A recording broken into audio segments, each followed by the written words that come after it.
खास करके धीरे धीरे जैसे जैसे समय बदला है। एक समय था जब वो मस्तिष्क को आदमी है ना, वो अच्छे तरह से जज नहीं कर पाता था, क्योंकि मस्तिष्क को जाल माना जाता था। और किसका?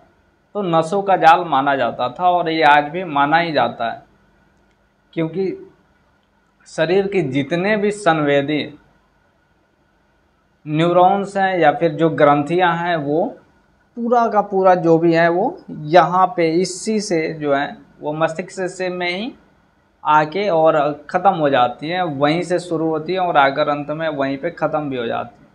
तो इसी क्रम में एक क्वेश्चन है, इलेक्ट्रोएन्सेफेलोग्राफी यानी ईईजी क्या है, और न्यूरो मनोविज्ञान में ईईजी का जो है वो उपयोग किस प्रकार होता है।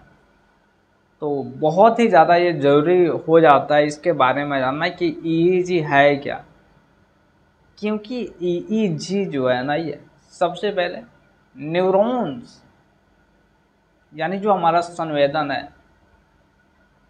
उनकी जो उत्तेजनाएं हैं उनको मापता है ईईजी। तो आइए और इसके बारे में हम जान लेते हैं कि कोई व्यक्ति कहता है, या फिर हम नॉर्मली हम कहते हैं कि शरीर में कुछ ना कुछ तो है। जैसे आत्मा को ही लेके चलते हैं कि शरीर में एक आत्मा है, क्योंकि हम महसूस किस चीज़ से करते हैं। तो आज अगर आप ऐसा सोच रहे हैं तो आपका भ्रम आज टूटने वाला है। इलेक्ट्रोएन्सेफेलोग्राफी ईईजी की खोज जो है हंसबर्गर ने 1920 वाले दशक में किया था। इसके द्वारा मस्तिष्क के वैद्युत क्रियाओं पर खोपड़ी पर रखे गए इलेक्ट्रोड के माध्यम से जो है रिकॉर्ड किया जाता है। इस प्रविधि द्वारा मस्तिष्क में दौरा या झटका की क्रियाओं की पहचान एवं स्थान निर्धारण में काफ़ी सहायता मिलती है। और इसी से ही हम बहुत सारी चीज़ों का हमने जो है ईईजी से ही बहुत सारी चीज़ों के बारे में हमने पता लगा लिया है। ईईजी द्वारा न्यूरो मनोवैज्ञानिक नींद तथा औषध का मस्तिष्कीय क्रियाओं पर पड़ने वाले प्रभावों का अध्ययन करते हैं।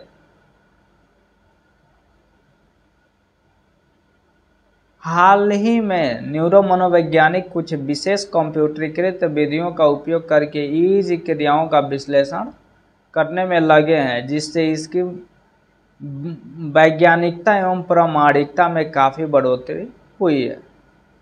और इसके साथ ही साथ आपको ये पता होना चाहिए कि जो ईईजी के आने के बाद ही जो एमआईआर हम करवाते हैं, या फिर एक और आता है एमआईआर जो मस्तिष्क का वो पूरा तरह से करता है, तो वो भी जो है ना ईईजी के आने के बाद ही हुआ है। यानी कि हमारे मस्तिष्क में जो जो चीज़ें चल रही हैं, जो न्यूरॉन्स हैं, उनकी जो संवेदन क्षमताएं क्या है, कहाँ पे मस्तिष्क की क्षति हुई है, कहाँ पे मस्तिष्क की क्षति नहीं हुई है, और इसका प्रभाव हमारे शरीर पे क्या पड़ रहा है, क्या नहीं पड़ रहा है। आदमी मंदित हो जाता है, आदमी चीज़ों को बोलने लग जाता है, या फिर कहें तो बोलने में जो है वो कई सारी गलतियां करने लग जाता है। तो इसका जो है ना बहुत ही ज़्यादा इफ़ेक्ट यहाँ पे पड़ने लग जाता है। तो ईईजी मुख्य रूप से इसी को मापता है, और इसी का जो फुल फॉर्म है इलेक्ट्रोएन्सेफेलोग्राफी।